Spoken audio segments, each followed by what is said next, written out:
Good morning বন্ধুরা, আজ 29 October বুধবার। আজকের সকালের বিশেষ বিশেষ খবর হলো পুজোর পর খুলছে বিদ্যালয়, ঘোষণা শিক্ষামন্ত্রীর। 19 অক্টোবর থেকে পর্যায়ক্রমে শুরু হবে ক্লাস। সোম, বুধ এবং শুক্রবার প্রথম, দ্বিতীয় এবং তৃতীয় শ্রেণীর ক্লাস। মঙ্গল, বৃহস্পতি এবং শনিবার চতুর্থ এবং পঞ্চম শ্রেণীর ক্লাস। এ ব্যাপারে বিস্তারিত থাকবে প্রতিবেদনে। 30 অক্টোবর 5 কেন্দ্রে উপনির্বাচন, কোভিড বিধি মেনে প্রচার পর্ব। শূন্য হলো মাজুলি কেন্দ্র, সোনোয়ালের ইস্তফা। শরিক নিয়েই উপনির্বাচনে নামবে বিজেপি, একার শক্তিতে কংগ্রেস। অখিল চাইলেও সমঝোতা নয়, লুরিনের জন্য দরজা খোলা। পশ্চিমবঙ্গের 4 কেন্দ্রে উপনির্বাচন 30 অক্টোবর। শিলচর থেকেই আসাম দখল করবে তৃণমূল। কুম্ভীরগ্রাম বিমানবন্দরে অবতরণের পর সুস্মিতার গর্জন। করিমগঞ্জে ফের পুলিশের ইন্টারভিউ কেলেঙ্কারি, এসপির মামলায় অভিযুক্ত নয়, গ্রেফতার এবিআই সহ 6। রাঙ্গিরখাড়ি মেডিকেল সড়ক বেদখল মুক্ত করে হবে 4 লেন। হিমন্তের কঠোর অবস্থানকে সাধুবাদ আকসার, বিশ্ববিদ্যালয় পর্যন্ত সম্প্রসারণের দাবি। শিলচর দূরদর্শন কেন্দ্র বন্ধের প্রতিবাদে সোচ্চার বিভিন্ন সংগঠন। গান্ধী ভবনের অস্বাভাবিক ভাড়া বৃদ্ধিতে ক্ষোভ। সব জল্পনা কল্পনার অবসান, জওহরলাল নেহরু বিশ্ববিদ্যালয়ের প্রাক্তন ছাত্রনেতা কানাইয়া কুমার যোগদান করলেন কংগ্রেসে। ভারতে কমছে করোনা সংক্রমণ, গত 24 ঘন্টায় ভারতে নতুন করে আক্রান্ত হয়েছেন 21,896 জন, সুস্থ হয়েছেন 29,887 জন। গত 24 ঘন্টায় দেশ জুড়ে নতুন করে মৃত্যু হয়েছে 375 জনের। এবং সর্বশেষ খবরটি হলো, গত 24 ঘন্টায় আসামে নতুন করে আক্রান্ত হয়েছেন 390 জন, সুস্থ হয়েছেন 332 জন। গত 24 ঘন্টায় আসামে নতুন করে মৃত্যু হয়েছে 10 জনের। তাহলে বিস্তারিত খবরে যাওয়ার আগে ভিডিওটিতে একটি লাইক দিয়ে চ্যানেলটি সাবস্ক্রাইব করুন। আর ফেসবুক পেজে দেখে থাকলে অবশ্যই পেজটি ফলো করে ভিডিওটি শেয়ার করে দিন, যাহাতে সঠিক তথ্য সবার কাছে পৌঁছে যায়। এবারে শুনুন বিস্তারিত খবর। পুজোর পরই শুরু হচ্ছে নিম্ন প্রাথমিকের পাঠদানও। করোনার ফলে দীর্ঘদিন ধরে বন্ধ হয়ে থাকা বিদ্যালয়ের ক্লাস ধীরে ধীরে স্বাভাবিক হবে। মঙ্গলবার একথা জানিয়েছেন শিক্ষামন্ত্রী রনজ পেগু। আগামী 19 অক্টোবর থেকে প্রথম শ্রেণী থেকে পঞ্চম শ্রেণী পর্যন্ত সপ্তাহে 3 দিন ক্লাস শুরু হবে। সোম, বুধ এবং শুক্রবার হবে প্রথম, দ্বিতীয় এবং তৃতীয় শ্রেণীর ক্লাস। একইভাবে মঙ্গল, বৃহস্পতি এবং শনিবারে হবে চতুর্থ এবং পঞ্চম শ্রেণীর ক্লাস। একইভাবে ষষ্ঠ শ্রেণী থেকে অষ্টম শ্রেণীর ক্লাসও শুরু হবে 19 অক্টোবর থেকেই। আগামী 19 অক্টোবর থেকে প্রাথমিক বিদ্যালয় খোলার যে সিদ্ধান্ত শিক্ষা বিভাগের পক্ষ থেকে গ্রহণ করা হয়েছে, এর সঙ্গে বেশ কিছু নীতি নির্দেশনাও রয়েছে।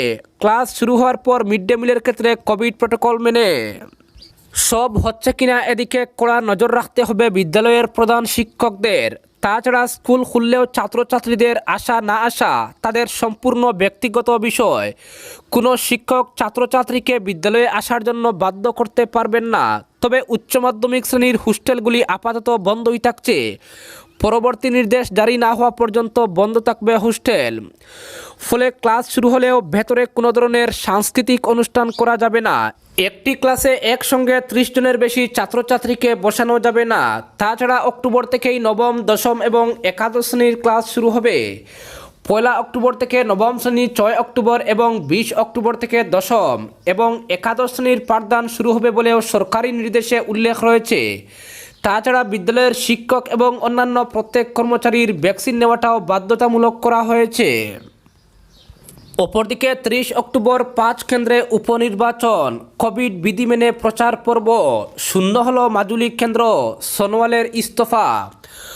অবশেষে উপনির্বাচনের দিন ঘোষণা করল নির্বাচন কমিশন। আগামী 30 অক্টোবর উপনির্বাচন হবে রাজ্যের 5টি কেন্দ্রে। তামুলপুর, গোসাইগাঁও, মরিয়নি, থাওড়া ও ভবানীপুরে ভোটের মাধ্যমে নতুন বিধায়ক নির্বাচন করা হবে। তবে পুরোপুরি কোভিড বিধি মেনেই করা হবে ভোটের প্রচার। তবে আজই শূন্য হয়েছে রাজ্যের আরও একটি বিধানসভা কেন্দ্র। রাজ্যসভায় নির্বাচিত হয় মঙ্গলবার বিধায়ক পদ থেকে ইস্তফা দিয়েছেন কেন্দ্রীয় মন্ত্রী সর্বানন্দ সোনোয়াল। ফলে মাজুলি বিধানসভা কেন্দ্রে উপনির্বাচন অবশ্যম্ভাবী হয়েছে। কোভিড সংক্রমণে 2 বিধায়কের মৃত্যু এবং 3 জনের দল ত্যাগে শূন্য হয়েছে বিধানসভায় 5টি আসন। গত 26 মে কোভিড সংক্রমণে মৃত্যু হয় গোসাইগাঁওয়ের বিপিএফ বিধায়ক মাজেন্দ্র নার্জারির। এর 3 দিন পর 29 মে মৃত্যু হয় তামুলপুরের ইউপিপিএল বিধায়ক লেহারাম বড়। তাছাড়া মরিয়নি ও থাওরার 2 কংগ্রেস বিধায়ক রূপজ্যোতি কুর্মী ও সুশান্ত বুড়াগুহাই বিধায়ক পদ থেকে ইস্তফা দিয়ে যোগ দিয়েছেন বিজেপিতে। ভবানীপুরের এআইডিএফ বিধায়কও বিজেপিতে যোগ দিয়েছেন বিধায়ক পদ থেকে ইস্তফা দিয়ে। ফলে ওই 5টি শূন্য কেন্দ্রেই ভোট গ্রহণ করা হবে। নির্বাচন কমিশন এদিন দেশের কয়েকটি রাজ্যে বিধানসভা ও লোকসভা কেন্দ্রের উপনির্বাচনের দিনক্ষণ ঘোষণা করেছে। কমিশনের ঘোষিত নির্ঘণ্ট অনুযায়ী আসামের 5টি বিধানসভা কেন্দ্রে উপনির্বাচনের আনুষ্ঠানিক বিজ্ঞপ্তি জারি হবে আগামী 1 অক্টোবর। মনোনয়ন দাখিলের শেষ দিন 8 অক্টোবর। 11 অক্টোবর মনোনয়নপত্র পরীক্ষা করা হবে। মনোনয়ন প্রত্যাহারের শেষ দিন 16 অক্টোবর। এরপর 30 অক্টোবর ভোট গ্রহণ করা হবে ও ভোট গণনা করে ফলাফল ঘোষণা করা হবে 2 নভেম্বর। 5 নভেম্বরের মধ্যে সম্পূর্ণ হবে উপনির্বাচনের প্রক্রিয়া। উপনির্বাচনের বিজ্ঞাপন জারির দিন থেকেই বলবৎ হবে বৈধ নির্বাচনী আচরণবিধি। তবে পুরোপুরি কোভিড বিধি মেনেই চলবে ভোটের প্রচার। নির্বাচন কমিশনের নির্দেশ অনুযায়ী বন্ধ কক্ষে ভোটের সভা হলে সর্বাধিক 200 জন লোক উপস্থিত থাকতে পারবেন। প্রকাশ্য জনসভায় 1000 লোক জড়ো হওয়ার অনুমতি দেওয়া হয়েছে। তাছাড়া সর্বভারতীয় দলগুলি 20 জন এবং আঞ্চলিক দলগুলি 10 জন তারকা প্রচারক রাখতে পারবে। তারকা প্রচারকরা সর্বাধিক 20টি গাড়ি ব্যবহার করতে পারবেন। তবে ভোটের প্রচারে কোনো রোড শো চলবে না। তাছাড়া করোনার টিকা নেওয়াটাও বাধ্যতামূলক। নির্বাচনী অফিসার, নিরাপত্তা কর্মী সকলের টিকার 2 ডোজ নেওয়া থাকতে হবে। প্রার্থী ভোট গ্রহণে নিয়োজিত কর্মী অফিসারদেরও টিকা নেওয়া বাধ্যতামূলক। অপরদিকে করিমগঞ্জে ফের পুলিশের ইন্টারভিউ কেলেঙ্কারি। এসপির মামলায় অভিযুক্ত নয়, গ্রেফতার এফবিআই সহ 6 জন। পুলিশের পরীক্ষা এবং রিক্রুটমেন্ট সবটাতেই শিরোনামে করিমগঞ্জ। এসআই পরীক্ষার প্রশ্নপত্র ফাঁস হয়েছিল এখান থেকেই। এবার কনস্টেবল রিক্রুটমেন্টে দুর্নীতি সামনে এলো করিমগঞ্জে। গ্রেফতার হলেন পুলিশ আধিকারিক। করিমগঞ্জ সরকারি স্কুলের খেলার মাঠে চলতে থাকা পুলিশের রিক্রুটমেন্ট র্যালিতে নিজের অনুত্তীর্ণ ছেলেমেয়েদের পাশ করিয়ে দেওয়ার ঘটনায় একজন ইন্সপেক্টর সহ 3 পুলিশ কর্মীর বিরুদ্ধে কঠোর পদক্ষেপ নিলেন পুলিশ সুপার। এসপির দায়ের করা মামলায় 6 জনকে গ্রেফতার করে মঙ্গলবার সন্ধ্যায় আদালতে হাজির করা হয়। পুলিশের রিমান্ডের আবেদনে সাড়া দিয়ে এই 6 জনকে 2 দিনের রিমান্ড মঞ্জুর করেন মুখ্য ন্যায়দণ্ডাধীশ। করিমগঞ্জের এসপি পদ্মনাভ বড়ুয়ার মামলায় 9 জন অভিযুক্ত রয়েছেন বলে জানা গেছে।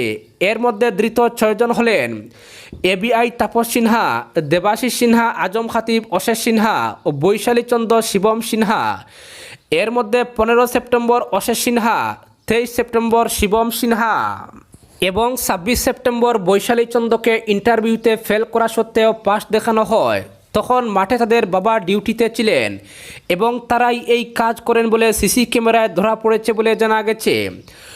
অভিযুক্তদের বিরুদ্ধে ভারতীয় দণ্ডবিধির বিভিন্ন ধারায় মামলা নথিভুক্ত করা হয়েছে। মামলার নম্বর 962। এই মামলায় অভিযুক্ত অন্য 3 জনের মধ্যে এবিএসআই বলাই চন্দ্র শিলচর মেডিকেল কলেজে চিকিৎসারত রয়েছেন বলে জানা গেছে। মামলার তদন্তকারী আধিকারিক সদর থানার ওসি বিজিত দাদরা জানান, ধৃতদের হেফাজত থেকে কম্পিউটারের হার্ড ডিস্ক, 4টি ল্যাপটপ, 1টি set top box, interview result sheet, selection কমিটির প্রসিডিংসের নকল কপিসহ বহু সামগ্রী উদ্ধার করা হয়েছে।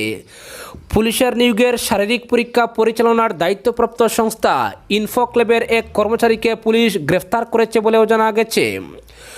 কনস্টেবল নিয়োগ প্রক্রিয়ায় শারীরিক পরীক্ষায় অনুত্তীর্ণ হওয়া নিজেদের সন্তানকে উত্তীর্ণ করার জন্য বাঁকা পথ অবলম্বন করেছিলেন করিমগঞ্জের 3 পুলিশ কর্মী। এ নিয়ে পুলিশ সুপার পদ্মনাভ বড়ুয়ার কাছে অভিযোগ আসে, নিজেদের পদের ক্ষমতা প্রয়োগ করে শারীরিক পরীক্ষায় অনুত্তীর্ণ সন্তানদের বাঁকা পথে উত্তীর্ণ করিয়ে দেওয়ার খেসারত এবার গুনতে হচ্ছে তাদের। অভিযোগের সত্যতা যাচাইয়ের জন্য পুলিশ সুপার নিয়োগ প্রক্রিয়ার শারীরিক পরীক্ষার সিসিটিভি ফুটেজ খতিয়ে দেখেন এবং অভিযোগের সত্যতা যাচাই করে ব্যবস্থা নেন। তবে এই ইন্টারভিউর শুরু থেকেই অভিযোগের আঙ্গুল উঠছিল। এর সঙ্গে আরও অনেকে জড়িত থাকতে পারে বলে মনে করা হচ্ছে। অপরদিকে রাঙ্গিরখাড়ি মেডিকেল সড়ক বেদখলমুক্ত করে হবে 4 লেন। হিমন্তের কঠোর অবস্থানকে সাধুবাদ আকসার, বিশ্ববিদ্যালয় পর্যন্ত সম্প্রসারণের দাবি। রাঙ্গিরখাড়ি থেকে শিলচর মেডিকেল কলেজ পর্যন্ত 4 লেন সড়কের কাজ দীর্ঘদিন ধরে থমকে থাকার পর এ ব্যাপারে মুখ্যমন্ত্রী হিমন্ত বিশ্ব শর্মা কঠোর অবস্থান গ্রহণ করায় আকসার পক্ষ থেকে সন্তোষ প্রকাশ করা হয়েছে। সাম্প্রতিক শিলচর সফরকালে এই সড়কে যাতায়াত করতে গিয়ে হিমন্ত বিশ্ব শর্মা সম্যকভাবেই টের পেয়েছেন যে এই পথে দীর্ঘদিন ধরে জনগণের চলাচল খুবই দুর্বিষহ হয়ে উঠেছে। সড়কের কাজে আর কাল বিলম্ব হোক, মুখ্যমন্ত্রী মনে প্রাণে এটা চাইছেন না বলে আকসা মনে করে এই সড়কের স্থানে স্থানে অবৈধ দখলদারদের জন্য যে জটিলতা তৈরি হয়েছে তাতে 4 লেন রাস্তা নির্মাণে এভাবে কালক্ষেপ হওয়ায় মুখ্যমন্ত্রী তীব্র বিরক্তি প্রকাশ করেছেন বলেও আকসার কাছে খবর রয়েছে। এক্ষেত্রে শাসক দলের কোনো নির্বাচিত জনপ্রতিনিধি অবৈধ দখলদারদের রক্ষাকর্তা হয়ে ওঠায় মুখ্যমন্ত্রী বেজায় চটেছেন। আকসা এটাও জানতে পেরেছে। হিমন্ত বিশ্ব শর্মার এই অনমনীয় ও সুদৃঢ় দৃষ্টিভঙ্গিকে স্বাগত জানিয়ে আকসা দাবি জানিয়েছে রাঙ্গিরখাড়ি থেকে শিলচর মেডিকেল কলেজ পর্যন্ত 4 লেনের এই রাস্তার কাজকে সীমায়িত না রেখে আসাম বিশ্ববিদ্যালয় অবধি সম্প্রসারিত করা হোক। মঙ্গলবার আকসার উপদেষ্টা রূপম নন্দী পুরকায়স্থ অধ্যাপক নিরঞ্জন দত্ত, বিশ্বজিৎ দেব, সাধারণ সম্পাদক মধুমিতা দে, জয়শ্রীনাথ, সাইদুর রহমান, রাজীব পাল, নির্মলা দাস, রিম্পি শুক্লবদ্ধ, স্মিতা শর্মা স্বাক্ষরিত এক প্রেস বিবৃতিতে বলা হয়েছে, কোনো চাপের কাছে নথি স্বীকার না করে যাতে রাঙ্গিরখাড়ি শিলচর মেডিকেল কলেজ সড়কে সর্বাবস্থায় 4 লেনের কাজ সম্পন্ন করার ক্ষেত্রে আকসা আপসহীন সোচ্চার ভূমিকা পালন করে চলেছে। আকসা এক্ষেত্রে যেমন পথে নেমে জোরদার প্রতিবাদ করেছে, তেমনি রাজ্য সরকারের কাছে দফায় দফায় স্মারকপত্র পেশ করা হয়েছে। তা সত্ত্বেও সড়কের সরকারি জমি বেদখলকারীদের কবজা থেকে মুক্ত করা তো হয়নি, উপরন্তু ক্ষমতাবান রাজনীতিকরা তাদের রক্ষকের ভূমিকায় অবতীর্ণ হয়েছেন। এই সড়কের কাজের বিষয়ে আকসার পক্ষ থেকে কাছাড়ের জেলাশাসকের কাছে 2020 সালের 16 অক্টোবর স্মারকপত্র প্রদান করা হয়েছিল। পরিস্থিতির পরিবর্তন না হওয়ায় গত 18 ফেব্রুয়ারি চরমপত্র দেওয়া হয়েছিল জেলাশাসককে। এর ভিত্তিতে পরে আন্দোলনও গড়ে তোলা হয়েছিল। অপরদিকে শরিক নিয়েই উপনির্বাচনে নামবে বিজেপি, একার শক্তিতে কংগ্রেস, অখিল চাইলেও সমঝোতা নয়, লুরিনের জন্য দরজা খোলা। উপনির্বাচনের দিন ঘোষণার সঙ্গে সঙ্গেই প্রস্তুতিতে নেমে পড়েছে সবকটি রাজনৈতিক দল। শরিক দলগুলিকে নিয়েই 5টি কেন্দ্রের উপনির্বাচনে লড়বে শাসক দল বিজেপি। তবে একার শক্তিতে 5টি কেন্দ্রে লড়ার কথা ঘোষণা করেছে প্রদেশ কংগ্রেস। তবে আসাম জাতীয় পরিষদের সঙ্গে কংগ্রেসের সমঝোতার সম্ভাবনা উজ্জ্বল হয়েছে। একটি কেন্দ্রে হলেও সমঝোতা হতে পারে দু দলের। রাইজর দল মরিয়নি ও থাওড়া কেন্দ্রে প্রার্থী দেওয়ার কথা ঘোষণা করেছে। তাছাড়া জোট গঠনের জন্য কংগ্রেসকে 3 দিনের সময়ও দিয়েছেন অখিল গগৈ। মরিয়নি, থাওড়া, ভবানীপুর, গোসাইগাঁও ও তামুলপুর কেন্দ্রে উপনির্বাচনের দিনক্ষণ ঘোষণা হওয়ার পর প্রতিটি দলই জয়ের দাবি করেছে। প্রদেশ বিজেপি সভাপতি ভবেশ কলিতার দাবি, 16-র পর থেকে আসামে উন্নয়ন প্রগতির যে যাত্রা চলছে এবং 21-এর ভোটে মানুষ বিজেপির উপর যেভাবে আস্থা ও বিশ্বাস রেখেছেন তাতেই স্পষ্ট মানুষ বিজেপির সঙ্গে রয়েছেন। উপনির্বাচনে 5টি কেন্দ্রেই বিপুলভাবে জয়ী হবে বিজেপি। শাসক দলের দাবি, অপেক্ষা শুধু 2 নভেম্বরের। বিজেপি জোট বিপুলভাবে জয়ী হবে। প্রদেশ কংগ্রেস সভাপতি ভূপেন বোরার দাবি, 6টি কেন্দ্রে উপনির্বাচনের জন্য মানসিক ও সাংগঠনিক দিক থেকে প্রস্তুতি নিচ্ছিল কংগ্রেস, ফলে কংগ্রেসের ফলাফল এবার ভালো হবে। 5 কেন্দ্রের উপনির্বাচনে জোট শরিকদের নিয়েই লড়বে বিজেপি। যতদূর খবর, নিম্ন আসামের 2টি কেন্দ্রে শরিক ইউপিপিএলকে ছেড়ে দেওয়া হতে পারে। গোসাইগাঁও ও তামুলপুর কেন্দ্রে ইউপিপিএলকে ছেড়ে দিয়ে বাকি 3টি কেন্দ্রে মরিয়নি, থাওড়া ও ভবানীপুরে নিজেরাই লড়বে বিজেপি। 3টি কেন্দ্রে প্রার্থীও প্রস্তুত। কংগ্রেস ছেড়ে আসা 2 প্রাক্তন বিধায়ক রূপজ্যোতি কুর্মী মরিয়নিতে, সুশান্ত বুড়াগুহাই থাওড়ায় এবং এআইডিএফ থেকে আগত ফণীধর তালুকদার প্রার্থী হবেন ভবানীপুরে। উল্টো দিকে রাইজর দলের প্রস্তাব টুকরে 5টি কেন্দ্রে একাই লড়াই করার সিদ্ধান্ত ঘোষণা করেছে কংগ্রেস। তবে লুরিনজ্যোতি গগৈর আসাম জাতীয় পরিষদের সঙ্গে একটি কেন্দ্রে সমঝোতার রাস্তাও অবশ্য খোলা রাখা হয়েছে। উপনির্বাচনের জন্য ইতিমধ্যেই প্রার্থিত্বের আবেদনও সংগ্রহ করেছে কংগ্রেস। 5টি কেন্দ্রের জন্য আবেদন করেছেন 48 জন প্রার্থী। তাদের মধ্য থেকেই প্রার্থী বাছাই করবে কংগ্রেস। উপনির্বাচন নিয়ে প্রদেশ কংগ্রেস সভাপতি ভূপেন বোরা বলেন, ইতিমধ্যেই উপনির্বাচনের পূর্ণ পর্যায়ের প্রস্তুতি নেওয়া হয়েছে।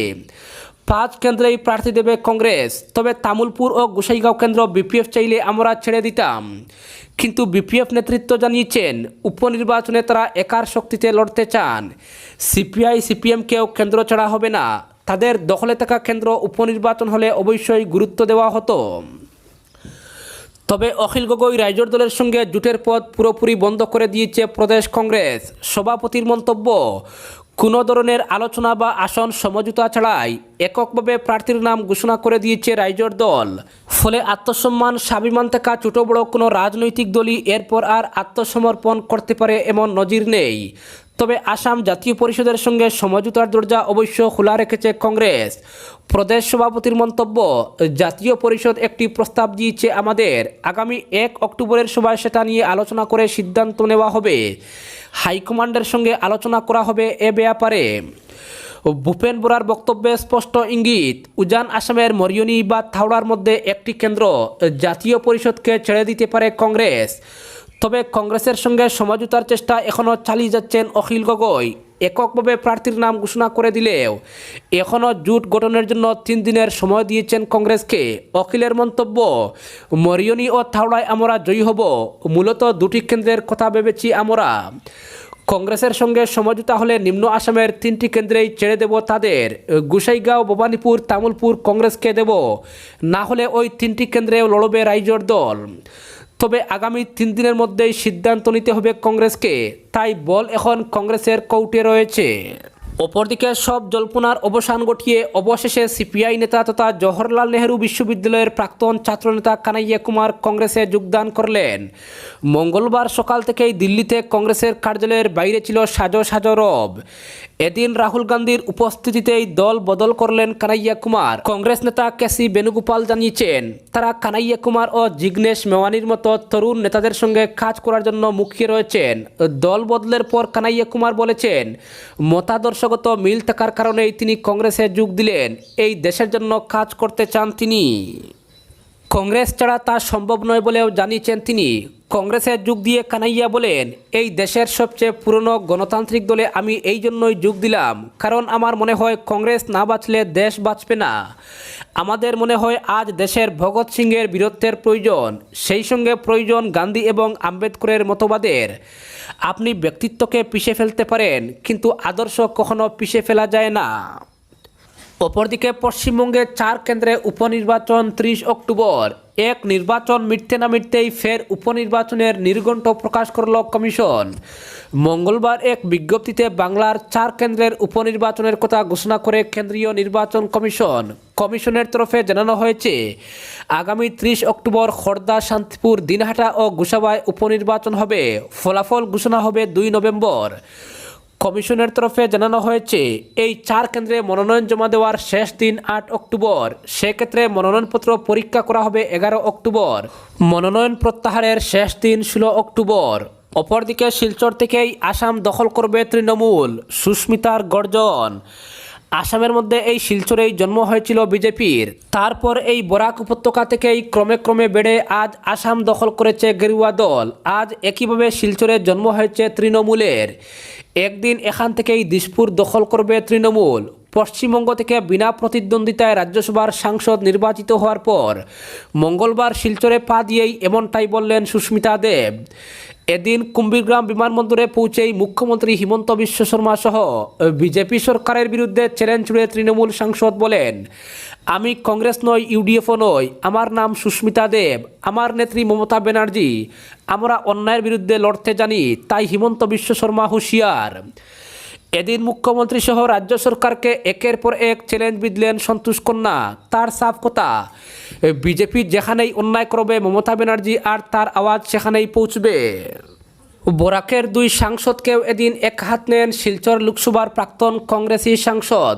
মুখ্যমন্ত্রী বরাক সফরে এলে বিমানবন্দরে রিসিভ করা ও পৌঁছে দেওয়া ছাড়া কোনো কাজ নেই 2 সাংসদের বলে কটাক্ষ করেন সুস্মিতা। আজকের বিশেষ সংবাদ এখানেই সমাপ্ত।